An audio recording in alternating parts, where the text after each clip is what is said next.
Hello. So this, I have another article about talking to kids about racism, and this one it says talk to them early and often, and actually has a few books that you can do to help guide the conversation. Um, so, as protests over the killing of George Floyd spill into the second week, many parents are wondering how to talk about the death and unrest with their children. But just as important as in the long run, especially for non-Black parents, is how to keep the conversation about race and racism going when we're not in a moment of national outrage, and to make sure all children see Black people as heroes in a wide range of their own stories and not just as victims of oppression. In this moment, try to address the killings and protests honestly and in an age-appropriate way. I did discuss in the other video I did on this topic on how to do that for age appropriateness. So there's a book, for example, called The ABCs of Diversity, Helping Kids and Ourselves Embrace Our Differences, which is one book you can do, and it is by Y. Joy Harris Smith, who is a lecturer at Princeton Theological Seminar and the co-author of the book that I just mentioned. You can start having conversations about race in preschool. A pediatrician and child health advocate named Jacqueline Douche in Maryland claimed children can internalize racial bias between the ages of 2 and 4, according to an American Academy of Pediatrics article. With preschool-aged children, you should start by discussing racial differences in a positive way. A clinical psychologist at Morehouse School of Medicine and co-author of Something Happened in Our Town, a child story about racial injustice, which is a book for children about a police shooting. Dr. Collins gave the example of a white child asking why another child had brown skin. A parent can take this opportunity to explain what melanin is, and to talk about how wonderful it is that the world has so many different kinds of people. I've had a similar talk with my daughter about this because she started noticing at a young age that people are different. And I think she understands that, and she seems to embrace it.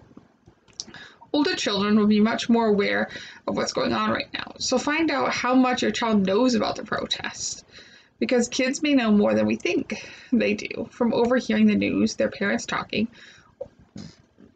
or simply noticing what is going on outside in their neighborhoods. Once you assess what they know, you can have a conversation about the violence against Black people without being too explicit with elementary age kids.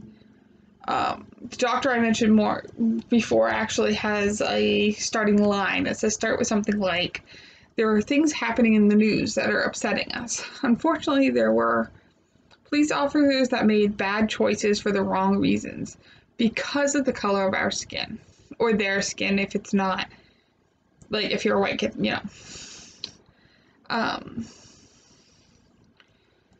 And it says with children in elementary school, you should focus on how unfairly Black and brown people have been treated throughout American history to the present day, because fairness is something that all children can understand. If you live someplace where people are actively protesting and your children have observed some destruction, first and foremost, reassure them that you're there to keep them safe. But also explain why people are protesting and show them positive images of protesting now and from history. So some of the protests you can choose, like Martin Luther King, for example, and what they have done. They have some here that is the dress codes of the uprising, and they have a picture here of people protesting. Anyway, so make sure to create space for your child to feel however they need to feel about what you're discussing. They may be angry, scared, sad. When we're not validated in how we feel, it makes it difficult for us to be active participants in our own lives. The important adult in our lives, are working hard to make sure these injustices don't continue to happen in our city, country, and world. Respect your children's feelings if talking about them is too upsetting, but make sure to leave the door open for future conversations. In addition to keeping an open dialogue about racism, a way to raise children who are anti-racist is by making sure your home library has books with Black people at the center of their stories. Is one thing that says. So, not only do we want our kids to read, but we want white kids to see. We're not the people you're afraid of. So that's it, really. And I think, like, one show my daughter watches, used to watch a lot, was Doc McStuffins.